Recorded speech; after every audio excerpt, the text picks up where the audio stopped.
Actor Allu Arjun and Rashmika Mandanna இவங்களோட நடிப்பில் கடந்த டிசம்பர் 5ஆம் தேதி தியேட்டரில் ரிலீஸ் ஆன படம் தான் புஷ்பா 2. இந்த படத்துடைய ப்ரீமியர் ஷோ டிசம்பர் 4ஆம் தேதி ஹைதராபாத்தில் இருக்கிற சந்தியா தியேட்டரில் நடந்தது.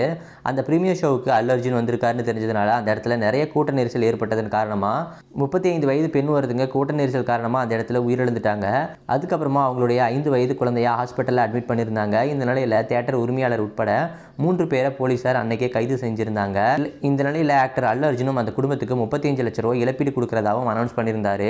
இந்த நிலையில் இந்த விவகாரம் தொடர்பாக இன்வெஸ்டிகேட் பண்ணுறதுக்காக ஆக்டர் அல்லு அர்ஜுனை சிக்கடப்பள்ளி போலீஸ் அரெஸ்ட் பண்ணியிருந்தாங்க. இந்த நிலையில் நேற்று ஒஸ்மானியா யூனிவர்சிட்டி ஜாயிண்ட் ஆக்ஷன் கமிட்டியை சேர்ந்த 8 பேர் ஆக்டர் அல்லு அர்ஜுனுடைய ஹைதராபாத்தில் இருக்கிற ஜூப்ளி ஹில்ஸ் ரெசிடென்ஸை தாக்கியிருக்காங்க.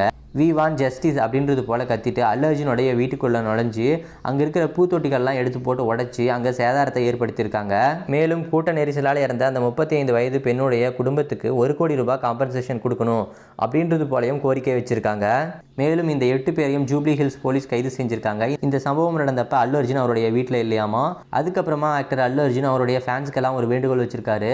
ஆன்லைன்லையும் ஆஃப்லைன்லையும் அப்யூசிவான வார்த்தைகளை பயன்படுத்துறதையும் வன்முறையை கையாளுறதையும் கைவிடணும் அப்படின்றது போல கேட்டுட்டு இருக்கிறாரு.